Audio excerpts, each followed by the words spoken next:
Hello, I'm Tim Smith, and today we're standing at a ford at Willoughby's Run, about 2 miles west of the town of Gettysburg.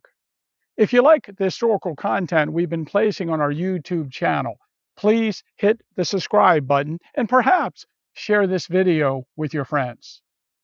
Now, this ford that I'm standing at is on private property, but we have special permission from the property owner to come here and film this video. This ford along Willoughby's Run Road between the George Culp farm and the Emanuel Pitzer farm at the time of the battle played a crucial role in moving Southern troops into position on July 2nd and 3rd, 1863. On the second day of the battle, there's no doubt that it was Richard Anderson's division that used this ford to get into position over along Seminary Ridge. And on the morning of July 3rd, uh, Pickett's division actually crossed this ford to get into position on the Pitzer farm. Now, one interesting thing about the area that we're in today relates to an item that will be on display in our museum. And it is a note that was left at the George Culp farm, which once stood along Willoughby's Run Road on the other side of this fording. And the note says, "Mr. Culp, your house tore up pretty bad, but we will do it a good deal more next summer if you do not quit burning up our houses, turning women and children out of doors. When this you see, remember, 9th Regiment of Alabama Volunteers." And you know, this note has been in the society for a number of years. And over the years, I found similar notes mentioned in the newspaper or civilian accounts. As a matter of fact, in the Gettysburg Times in 1936, there was an article that related a note that was left at the Horting House, which is just a short distance from here along the Fairfield Road. And this note is said was left inside of a family Bible.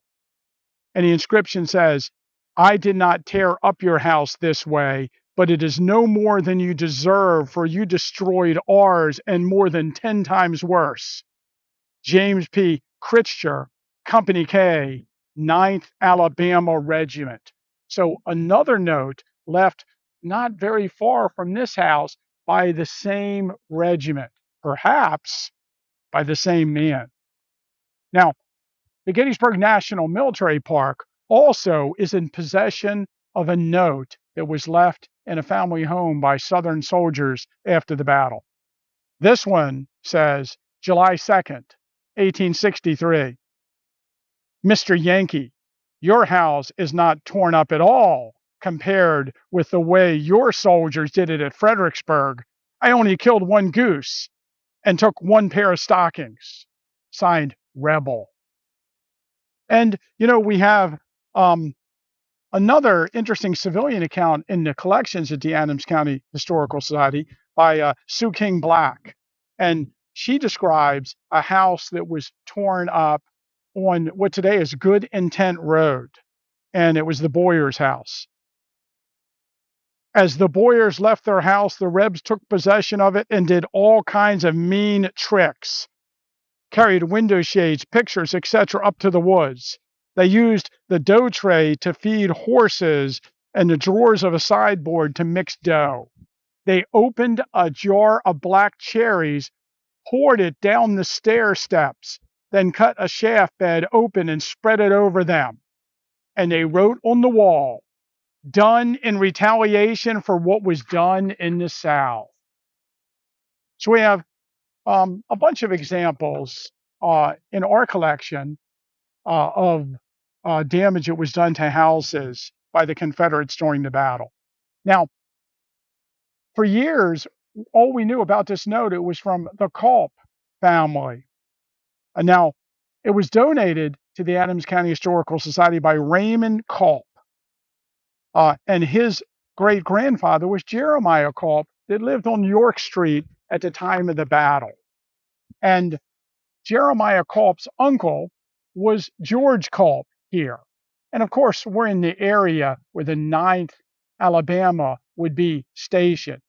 And George Culp's farm was used as a hospital after the battle. And according to his claim filed for damages after the war, his farm suffered about $900 in damage. And he specifically mentions it was used as a field hospital. Now, in the Jeremiah Culp collection that we have given to us by Ray Culp, there's a photograph album, and in there is an image of George Culp and his wife.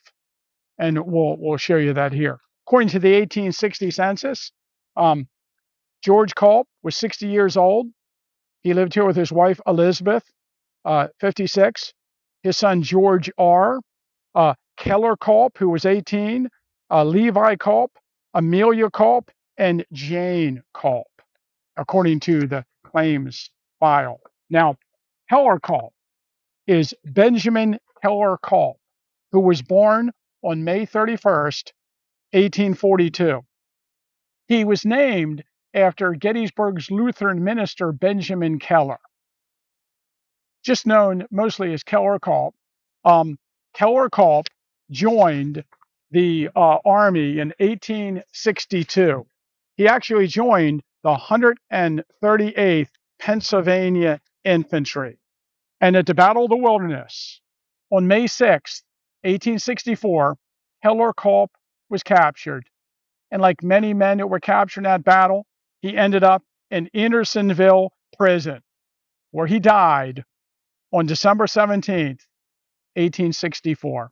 In the collections of the Adams County Historical Society, there is an ambrotype of Benjamin Keller Culp, an ambrotype that will be on display at the Beyond the Battle Museum that will be opened up early next year north of the town of Gettysburg as part of the Adams County Historical Society.